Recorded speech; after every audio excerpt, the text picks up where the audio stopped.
তোমার মধ্যে অনন্তকাল বসবাসের ইচ্ছে, তোমার মধ্যেই জমি জমা ঘরবাড়ি, আপাতত একতলা। হাস্য কেন বলো, হাস্য কেন? একতলা আমার এক বিন্দু পছন্দ নয়। সকাল সন্ধে চাঁদের সঙ্গে গপ্পগুজব হবে, তেমন উঁচু না হলে আবার বাড়ি নাকি? আচ্ছা তাই হবে। চাঁদের গা ছুঁয়ে বাড়ি, রহস্য উপন্যাসের মতো ঘোরানো পেঁচানো সিঁড়ি, বাঁকে বাঁকে সোনালি ফ্রেমে বাঁধানো স্বপ্নদৃশ্য, সিং সমেত মায়াহরিণের মুন্ডু। হাস্য কেন বলো, হাস্য কেন? কাটা হরিণ দেয়ালে ঝুলবে, অসহ্য।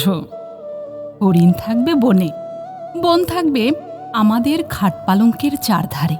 খাট পালঙ্কের নিচে ছোট্ট একটা পাহাড়, পাহাড়ের পেট চিরে ঝর্ণা। আচ্ছা তাই হবে।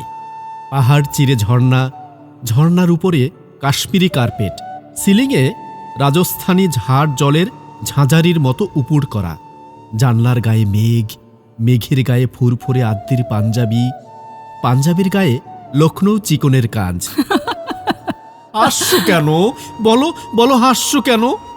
মেঘ রোজ রোজ পাঞ্জাবি পরবে কেন? এক একদিন পরবে বালুচুরি শাড়ি কিংবা খাটাওয়ের পাতলা প্রিন্ট, মাথায় বাগান খোপা, খোপায় হীরের প্রজাপতি। আচ্ছা তাই হবে। মেঘ সাজবে জরিপাড় শাড়িতে, আর তখনই নহবতখানার সানাইয়ে জয় জয়ন্তী, আরও তখনই অরণ্যের রন্ধ্রে রন্ধ্রে বুনো জানোয়ারের হাঁক ডাক।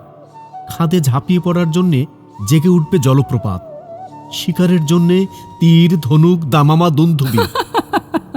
হাস্য কেন বলো, হাস্য কেন? তুমি এমন ভাবে বলছো যেন ভালোবাসা মানে সাপে আর নেউলের ভয়াবহ একটা যুদ্ধ। ভয় লাগছে, অন্য গল্প বলো।